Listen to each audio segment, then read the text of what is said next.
Hey buds, and welcome back to the garden where we are blooming in real time. If you're new here, my name is Rosemary. Don't forget to click the button down below to subscribe. Today's video is about habits that have changed my life. These habits didn't change my life overnight, they changed it quietly. And honestly, I didn't even realize that I needed them until I actually left my hometown. I left my hometown, Dallas, a year ago? It's been over a year now.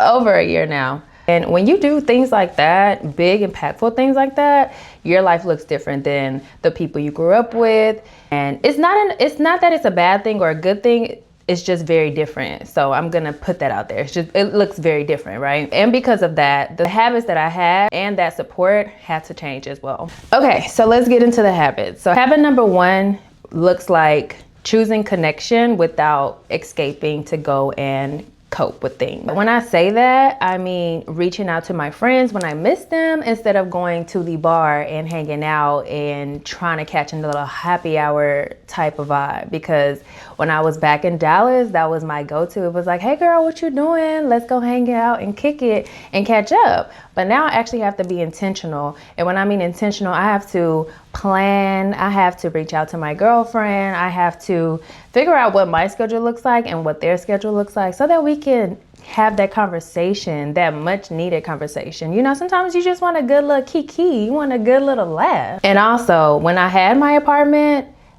in my 20s, going into my 30s, it was, oh girl, come over. Let's hang out. Let's have a movie night. Let's have dinner. Let's go get this. Let's go see this. Now it looks completely different. Yes, when I'm in town, I can still have that type of vibe if we're on that. But right now in this season, me being intentional looks like, hey, let's put this on the calendar. Or when I come into town, let's do this. You know, hey, what does your schedule look like next month so that we can have this catch up? You know, right now, I'm actually looking forward to having a conversation with one of my girlfriends that we have a date planned on the books because we need to catch up. And it's catching up based on everything that took place during the holidays. So imagine that's 2-3 weeks worth of information that I need to talk to about with my girls. I still miss my friends. I just don't cope as I used to with a drink in my hand or a cheers. You know, it just looks different. In that case, I'm gonna choose connection and not distraction. So we're gonna get to the part about not drinking all the time. But right now, we're choosing connection and not escaping. Habit number 2. For me, it means choosing health over hustle. In my early 20s, drinking throughout the week felt normal, like it was my typical week, right? But now I am actually nervous and surprised that I'm about to say this. I am an occasional drinker now, and that still surprises me.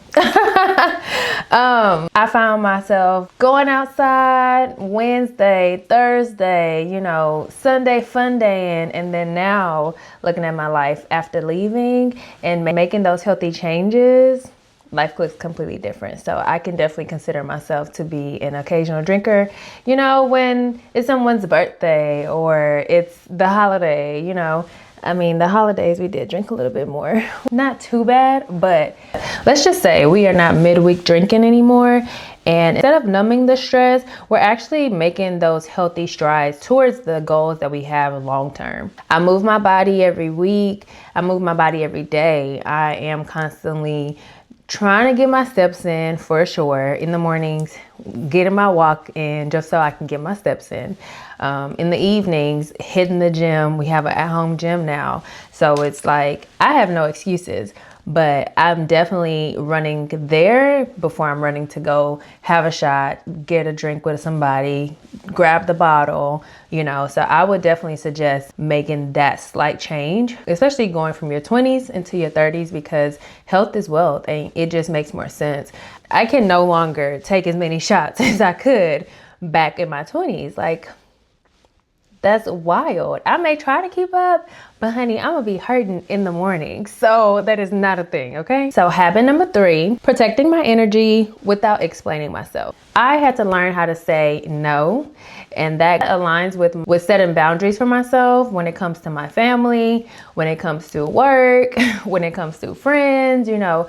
And I had to learn how not to feel guilty. I'm still actually learning how to not feel guilty, but I decided this year to start saying no. And it really happened. I don't feel the need to be everywhere, responding to everything, and also being connected to things that drain me anymore. So protecting my peace looks like, oh, that's none of my business. Protecting my peace to me looks like, oh girl, I'm not even there anymore. I'm totally thinking about something else. Or that doesn't pertain to me.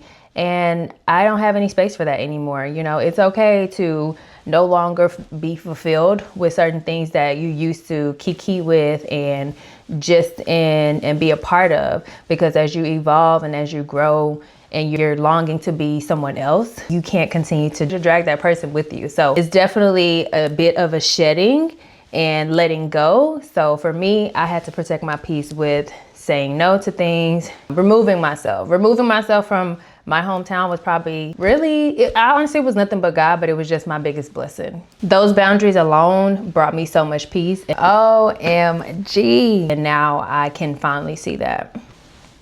And then there were the quiet habits. Drinking water and incorporating a nighttime skincare routine have been the game changer. I definitely did the 75 hard challenge and I drank a gallon of water a day. Skin was rejuvenated, so much more rich. Like the girlies say, they want to have glass skin. You know, that's what I'm trying to get. Health is wealth, guys. I'm trying to put y'all on. I'm trying to tell you. These habits are basically my way of choosing health over hustle. They signal to my body that it's safe to rest, slow down, and be taken care of.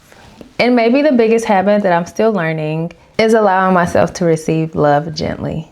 This means not questioning healthy love, not overthinking ease, letting things be soft through and through. That shift has changed how I show up in every area of my life.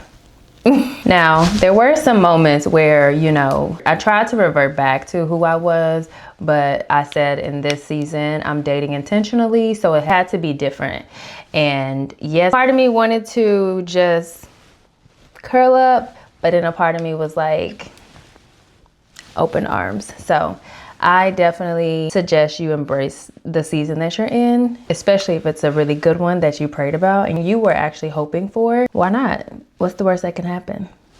And in closing, with all that being said, what I'm learning is that habits don't have to be loud to be life-changing. Sometimes the biggest shift is choosing peace over familiarity. And if your journey looks different from everyone else's right now, that doesn't mean that you're behind. It might just mean that you're becoming. You're actually becoming, and it's okay to sit in that. If you're navigating change and choosing yourself more intentionally, just know that you're not alone. Subscribe if you want more conversations like this, and thank you for watching.